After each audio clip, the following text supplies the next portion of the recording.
Batama. Anu fi makoti fi abo jolole no kenni te itti dubbadhe rasumatti. Ennani ishi sinuna tu kenne ananu nyutu na kenne nan jedhe gaaffii na gaafate jechuudha. Sinii galee yeroo sana immoo yaada wallamnee turre deebinee hubanne hin dhiisne amma waan baay'ee dubbachuun barbaanne waan baay'een dubbatameera. Garuu ni wanto gabaabaa tokko waan jechuu barbaade nama baay'ee dinqisiifadhoo jiraate galaanaadha. Baay'een si dinqisiifadha. Ati nama jabaa nama cimaadha. Gaafuma biyya sanaa galtullee aartii agarsiisaa turte dhugaa namnumti nuti sadarkaa nama waaqayyooti jennee assamnu tajaajilaa cimaadha waaqayyoof bitamee jira namni nuti jennee assamnu aartii agarsiiste kan agarsiifne. Ati waaqayyoon faarfachuu tiktookii kee irratti faarfannaa kee asteerillee gaafa gartuu bakka gara laafummaa keessanii fi jaalala waaqayyoon qabdan agarsiistan malee otoo nama tokko ite gaafa biyya galeedu miidiyaa kanarratti ba'ee waan meeqas akka bature. Garuu barumsa guddaa ani isinirraa baradhee isin dhugaa dubbachuudhaa fi baay'ee nama tasgabbaa'u baay'ee nama hubatu baay'ee nama bakka dhuguma waaqayyoof nama bitamedha. Hamma namni isin tilmaame caalaa hamma namni isin yaade caalaa nama lapheensaa waaqayyoof bitamedha isin jechuudha. Dhugaa ani tiktookii keessan galagalee maal postutu laata maal jedhu laata maal haasa'u laata jedhee isin eega. Garuu isin galgalas dhuftanii faarfannaa keessan ganamas dhuftanii faarfannaa keessan guyyaas dhuftanii faarfannaa keessan baay'een isin dinqisiifadha. Waaqayyo ammallee laphee kana caalaa waaqayyo bitamu laphee kana caalaa waaqayyoon sodaatu isiniif haa kennu. Hundumti keenya immoo kan jiraannu biyya lafaa kanarra boriin jiru fakkeenya tokkoon isinii fudhadha. Nuti amma biyya alaa keessa deddeebinaa xiyyaaraan deemnaa dheengadda indiirraa xiyyaarri tokko ka'ee nama 242 fuudhee ka'eetu xiyyaarri nama 241 fite nama tokko hambise. Isinii galee guyyaa duunu hin beeknu guyyaa biyya lafaa kanarraa dabarru hin beeknu guyyaa immoo biyya lafaan kun nu dabartus immoo hin beeknu. Kanaaf immoo akka yaadeetti inni miidhames waaqayyoomatti dhiisee inni dhugaa qabus waaqayyotti dhiisee amma dhugaa dubbachuudhaaf amma hundi keenya naasofne malee amma wanti har'a haasofnu kun bor lubbuu keenyaaf gadeedha. Maaliif beektu? Amma qabatamaa dhibbatti abbuun maqaa kee kenneeraa hin beektaatu naan jettanii ani hin beeku. Garuu namni akkas jedhee odeessaara. Amma oduu namni odeessu abbuunii waan hidhamee ba'ee fi guutummaa guutuutti maqaa koo kenneera abbuun jedhee jaalalli abbuuf qabu hir'isuu yookiin jibbuutu hin taane yoo abbuun akkas godhe inni iyyuu ofitti murteesseera. Waaqayyoo naa gaafatu jedheera. Isinii galee inni seerri nama gaafaturra isa biyyi nama gaafatu jaarsi biyyaa nama gaafaturra isa waaqayyoo nama gaafatutu caala. Waaqayyootti immoo amanuun dirqama keenya jechuudha. Kanaaf hundumti keenya iyyuu meedhiisaa jaalalumatti deebinee inni ta'e silatee bishaan amma bishaan jisitanii deebitanii waraabdan dhangaleera badeera gatii ta'eefi jechuudha. Dogoggorri akkanaa immoo yoo dhuguma uumameera ta'e namoonni boriif ta'an jiranii irraa baratu garuu gaariidha. Namoonni zelaas koomentee zela deemtanii namoota arrabsitanis baalageedha maal jettanis isa an jawwee akkam beekutti jawween nama gaariidha. Tinni adda dhugaa baay'ee walitti dhiyaanna. Aniif jawweeni sa'aatii meeqa wajjin teenye nama makiinaa keessa sa'aatii 2-3 taa'ee haasa'uudha. Maal haasofna beektu dhugaa akkamitti hojii keenya karaa sirrii hojjennaa akkamitti hojii keenya karaa qulqullummaa ta'e hojjennaa dafqa namaatu ofitti hin dabarsinii otoo namni maqaan hin dhayinii of eeggannee hojjennaa jennee malee nuti eenyuyyuu ta'e nuti siyaasa biyya keenyaa keessaa harka hin qabnu. Yoomiyyuu taanaan siyaasa keessas wanti nu gashuu hin jiru. Ani Itoophiyaa keessa jira namoota seeraa wajjin ooltaa wanti nuti konfidensii guutuu qabnu biyya keenya keessatti. Jaalala biyya keenyaa malee jibba biyya keenyaa hin qabnu. Wanti nuti immoo siyaasa biyya keenya irratti hojjennus hin jiru. Nuti mee biyya keenyaa baanee kan achi deemnee fi nuti dhala hiyyeessaati hojjetannee hatuurra maatiin keenya rakkina keessa galuurra hojjetannee jiraannee nama taana innee biyyaa baane rakkina baay'ee keessa turre. Sooshaal miidiyaa keenya irratti nu hordofaa turtanii waan keessa akka dabarree darbinee immooshin taanee naasofnaa. Kanaafi siyaasa keessaa wanti nuti siyaasa keessa galluuf tokko illee hin jiru. Wanti siyaasatti nu fidus tokko hin jiru. Nuti yeroo baay'ee kan teenye aaruuf kan teenye gaddunuu fi amma gammeen faasirraa kan dubbataniif hundumti keenya yoo kana asirraa aarree dubbannu nutoo silaa waa'ee siyaasaa keessaa harka hin qabnu miidhaa namaa keessaa harka hin qabnu maaf wanta akkasii nurratti ta'e wanta jedhamu nu aarseera. baay'ee nu aarseera jechuudha. Kanaafi wanti kamimmoo fedha waaqayyoo ala wanti ta'u hin jiru jireenya keenya irratti. Fedha waaqayyootiin ta'a. Maal ani yoon biyya gale karoora waaqayyooti. Kanaafi waaqayyo waan gaariitti oolna butuun malee waan xiqqootti waaqayyo qorumsatii baachuu hin dandeenye sitti hin fidu jedha dubbii waaqayyo. Wanta nuti baachuu hin dandeenye waaqayyo jireenya keenya irratti hin fidu. Wanta nuti baachuu dandeenyu immoo waaqayyo jireenya keenya irratti oofide. Obsinee chaalenjii kamiyyuu keessa dabarra. Wanti ta'u tokko immoo hin jiru. Waaqayyo immoo utuu nuun uumiin durayyuu wanta dhalli namaa ittiin jiraatu uumee sana booda dhala namaa uume. Kanaaf ani biyya kootti yoon gale biyya koo keessas yoon hojjedhe qaansiraas yoon hojjedhe itti bareera. Maalan Pakistan Indiin lafarra na gotottee ko kosina aarsisaa turte asimoo dhufee ofii kootiif hojjedhee akkoo nama yoon ta'e wanti itti naqaanis hin jiru biyya koo keessatti jechuudha. Kanaaf ammaa jechuun barbaade warroonni asirratti jecha hamaa dubbattanis gaarii miti.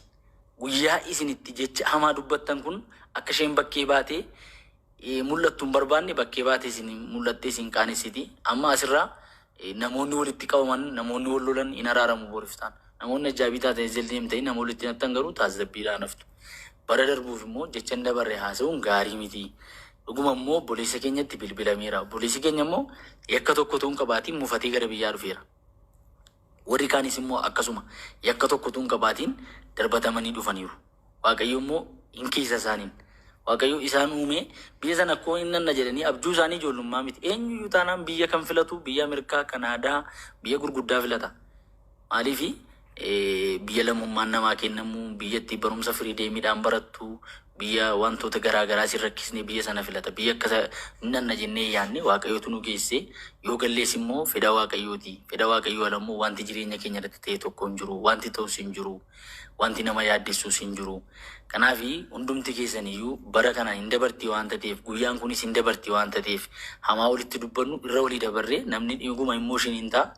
Dhugaa jirtu waaqayyotu beeka namni hin beeku akka egaa warri argan immoo arganii yoo dubbatanii dhugaadha hin agarre yoo ta'e immoo yoo sobaan dubbatan immoo isaaniifis gaarii miti. Warri miidhaa kam immoo geggeessan immoo ofuma isaaniitiif ittiin gufatanii kufu malee waan tokko yoo wanta ittiin nama miidhan hin qaban. Kanaaf namoonni asirra jirtanii tokkoffaanii ani wanta isinii dhaamu namoonni hundumti keenyayyuu namoonni keenya biyyattis waliin gallu biyya bakkeettis waliin gallu eessattis waliin gallu. Nuti uffannaa walii walirratti jibbinaa, konkolaataa walii walirratti jibbinaa, horachuu walirratti jibbinaa, argachuu walirratti jibbinaa. Naman sodaadhu jiraate nama keenyaan. Ani saba biraan sodaadhu har'as taanaan booris jechuudha. Ani saba keenyaan sodaadha. Sabni keenya baay'ee wal jibbinaa, baay'ee wal dararraa, waliin jaallannu, afaan bichaadhaan ilkaan bichaadhaan walitti kolfinaa, keessatti gaarii walii yaannu. Biyya kana keessattis akkasumatti namni wal fixaa, biyya bakkeettis namni akkatti wal fixaa. Isin immoo dhiisaa nuti biyya hambaa keessa irraa dhiisaa walii gallaa wal jaallannaa inni balleessi yoo jiraate hangafa qabnaa hangafa keenyaa walitti deemne walitti dheekkamnee wal gorsinee wal deeffanna malee maaliif amma fakkeenyaaf namni nu kenne meebii namni nu kenne nama 1,000 sana keessa jira ammayyuu wanta nu taasuuf nu kana beekaa ta'uu danda'a isin galee miti akkuma jawween jedhee amma jawwi isaanii biyya turee biyyaa dhufee akka jawwi isaan biyya turee biyyaa dhufee guyyaa lammaffaatti dawwalamee mucaa kana waamame nama nu hordofaa jirutu jira nama mucaa kana hordofaa jiru jira ammas taanaan arras taanaan boorisi yoo yakka qabaate Dubaattis haa ta'u Itoophiyaattis haa ta'u ittiin gaafatamu jawwi isaanis yoo yakka qabaate Dubaatti haa ta'u eessatti haa ta'u itti haa gaafatamu abuunis yoo yakka qabaate itti haa gaafatamu warri kaan immoo miidhamanii galaniiru miti ta'e ergitee waan ta'eef deebiin wanta ta'e hundumti keessanuu adaraa waaqayyo adaraa jaalalaa isa footoo namaas gadi galabattanii poostotiinaa maqaa namaas gadi kaastanii naasa'inaa dhugaa jirtu immoo waaqayyo gaafa guyyaasaa dhugaa haa barbaadu nama sin arrabsiinaa arraba keessan dhiisaa bakka warri wal miidhee yoo as gidduu jiraate waaqayyo jara kana lamman gidduutti dhugaa jara sanaa hin farada har'a kee har'a naaf faradamu horii jettan immoo isin nama sirrii miti waaqayyo guyyaasaa eegee dhugaa jirtu kana hin baasa maybe galaana dhugaa qaba maybe abuu dhugaa qaba nuti waan beennu nga warri hin beenne dhiisaa waan hin taanis koomintiin taanis arraban taanis jechan taanis hin haaseenaa ani isinirra beekee miti gaafan kanaaso garuu jaalalli waan hundumaarra waan caaluu fi dhiisaa jaalala keenya nu wayyaa tokkummaa keenya nu wayyaa ani yoo isin itti balleesse nuti barii asirratti yoo namni tokko miidiyaa irratti nu baase damnee keessaa walitti fiinnee abaloo akkamitti akkas godhe jennee yoo birrii ta'e yoo wanta sana shaffanuu ta'e damnee walii shaffanaa turre aarii kanaatu nu aarse No nama akkatti ijoollee keenya tajaajilaa jirudha. Nama akkatti ijoollee keenya bukkee dhaabbataa jirudha. Yoo namni saamame, yoo namni rakkate, yoo namni du'e wal bukkee nama dhaabbataa jirudha. Maaliif maqaan keenya waa namaadhaan ka'a jennee miira keessa gallee dubbanneerra. Kanaaf immoo yeroo miira keessa galu immoo namni waan haasa'u hin beeku. Nutis yoo balleessine, abuunis yoo balleesse, namoonni as keessa jiran warri kaanis yoo balleessan, ifa walii goonee bira dabarree jiraanna malee yoo akkatti walitti deemne, yoo xiiqiidhaa walitti deemne, yoo hillikiidhaa walitti deemne, gidduutti dhugaan namaas hin badaa, lubbuun namaas hin badaa, faayidaa tokko hin qabu. Kanaaf dhiisaa waan bu'aa hin qabnetti yeroo keenya hin fixinaa. Dhugaa jiru Waaqayyo haa baasu. Ani Waaqayyo walittan humna qabaa. Ani Waaqayyo walittan dandeettii qabaa.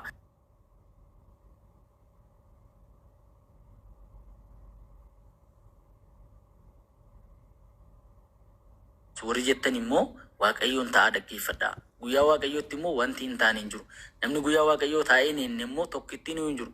Yookiin duutee ati baddee nama biraatu arga, yookiin jiraattee sumatu dhugaa jiru arga gatii ta'ee fi bara darbuuf jiru jettanii waan namaan dubbatinaa. Jaalala nu wayyaa tokkummaa nu wayyaa. Oduu namaa funaantaniis nama fiddanii walitti hin naqinaa. Ijoolleen kun kaleessa gaddaa na caalaatti isin caalaatti wajjin jiraataa turanii. Icciitii walii beeku. Jaalala walii qabu, kabaja walii qabu, wajjin nyaatanii wajjin dhugaa turanii akkuma galoon jedhe manni galaanaa fi manni abbuu adda bahee hin beeku. Isaan tol beeka keessaan illee isaan boriiftaan araaramuu danda'u. Jawwi isaan faa abuun faa jaalala isaan qaban hunda isaaniiyyuu beennaa. Namoonni miidiyaa kana irratti footoo abaloottanii, footoo abaluu, footoo isa kanaa, footoo sanaattanii fiddanii maxxansitanii maqaa namaa walitti dirtanii isinii fi waan tokko bu'aa tokko hin qabu waan ta'eef dhiisaa. Jarri kun immoo ammallee taanaan borillee taanaan karaa keessaas haa ta'u, karaa nama gurguddaas haa ta'u, karaa waan kamiyyuu yoo ta'e walitti siqanii jaalalaan waan balleessa yoo jiraatan walii amanamuu danda'u. Bakka wanti hin taane hin jiru. Namni iyyuu walajjeessa bara. Walajjeeseyyuu hoolaan bitamee dhiiddi bu'ee jaarsi taa'ee namni walii dhiisee mana tokko wajjin jiraata jechuudha. Mana tokko keessa walii wajjin jiraata. Kanaaf immoo warri abuunee jaallattanii karaa abuunee gortanii achi arrabsitanis, warri galoo jaallattanii karaa galoo gortanii as arrabsitanis waan tokko. Jarri kun unu dura isin dura wal jaallachaa turan. Ammas immoo dhugaa Waaqayyooti an galoorraa kana nu bachaaru, jawisaarraas kana nu bachaa jiru, astuurraas wabiirraas kana nu bachaaru, abuurraas kana nu bachaaru. Amma ammaatti jaalalaan wal dhabuun barbaanne ilaa jarri kun. Abuunis arraba keessa qabatee jaalalaan itti haasaa jira. Galoonis arraba kee qabatee haadhi kee baddoo abbaan kee baddoo jechaan jiru. Jawwisaanis jaalalaan garaa keessa qabatee haasaa jira. Ilaali jibba barbaadaan jiran jarri kun hundi isaaniiyyuu yoo teessanii gammeenis jibba barbaadaan jiru. Dhugaa jirtuu haa ba'u, namni kun haa hubatu. Gidduutti ukkaamsaan maaliif nu fixaa? Abuunee kenne dhamee qilleensi kun maaf haasaama? Mucaan kunis dhugaansaa haa ba'u. Jarri kanaafis dhugaan haa ba'u jedhamee haasaamaa jira malee jarri kun yoo teessanii tilmaamtanii ilaaltan ammallee wal kabajaa jiru. Ammallee wal jaallachaa jiru. Ammallee dhugaa walii mul'isaa jiru. Innis uf kenneera. Abuunis Waaqayyoon haa gaafatu yoo maqaa keessan kenneera ta'e jedhe. Isaanis immoo dhugaa keenya Waaqayyoo haa barbaadu jedhaniiru. Kanaaf waan hundumaa caalaa immoo galoorraa barumsa hin barattu jedhee yaada. Dhugaa Waaqayyooti. Namni galaanaarraa barumsa hin baranne eenyumarraa yoo barumsa hin barattani jarjartanii waan tokko yoo oduun tokko isinitti odeeffame fiiddanii miidiyaatti hin bahinaa. Mucaan kun erga galee ji'a tokko ol fixeera. Garuu amma har'aatti waan tokko arraba isaa keessaa dabni tokko hamaan tokko arraba isaa keessaa hin baane. Baay'een isa dinqisiifadha. Baay'ee nama gaariidha. Baay'ee nama hubataadha. Waaqayyo ammallee jireenya ati dhiistee deemte, karaa ati dhiistee deemte, daandii ati dhiistee deemte caalaa Waaqayyo daandii siifaa banu. Karaa siifaa banu. Waaqayyo immoo meebi ati amma salphaa gootee wantichi si aarsuu danda'a, wantichi dhiphisuu danda'a malee Waaqayyo balbala kanaa olii jireenya kee irratti banuu danda'a. Dubbii kana immoo sababa gochuu danda'a. Meebi ati carraa kee biyya sanatti hedde malee Waaqayyo carraa kee biyya ati ganaa yaaddee hin beekne, karoorsitee hin beekne Waaqayyo sii kennuu danda'a gatii ta'ee fi ammallee atillee abdiin kutiin jabaadhu. Waaqayyo jireenya kee waan hundumaa kee mana kee bukkeellee Waaqayyo siif haa dhaabatu. Qabeenya kee bakkeetti harca'ee jirullee, karoora kee bakkeetti harca'ee jirullee Waaqayyo ofiisaatiif nama hundumaa caalaa obboleessa kee, maatii kee, abbaa kee caalaa bakka sana dhaabbatee qabeenya kee Waaqayyo siif haa sassaabu. Ati nama irraa baratamu, nama kabaja guddaa qabu, nama dhugaa Waaqayyoo, nama kabaja guddaa qabu keessaa nama iddoo guddaa namni sii qabudha. Galatoomis irraa barannee irraa boriiftaan yoo waan tokko nurra ga'e, rakkoon tokko yoo nu qunname, dubbiin tokko yoo nu qaqqabe akka keetti obsine akka keetti callifne miidiyaa keenya irratti arraban taaniif inni gadi baasuu dhiifne maqaa namaaf inni dararuu dhiifne waan meeqaa haasa'uu dhiifne akka keetti booriftaanillee amala kaleessa dheengadda barreessan akka raawwannu nu barsiisteetta. Kanaaf warra sirra jirtan hundi keessan iyyuu dhiisaatii jaalalaan itti hafuunu gammeenis hundi keessan iyyuu galatoomaa isin nama jaalalaati. Ammallee wanta kana karaa keessaa karaa obbolummaa karaa furamuu danda'u nuuf fura. Waan dhaggeeffattaniif galatoomaa yoon immoo ishiin tayaasee dhiifama naa godhaa kabaja argadhaa. Galatoomaa asirratti yaada xiqqoo ishii qofa dubbadheen anis baay'ee dadhabeera. Dhugaa dubbachuuf baay'eellee aaree jira. Kanaatiif immoo kallattii baay'eedhaanii isinittis fakkaachuu danda'a.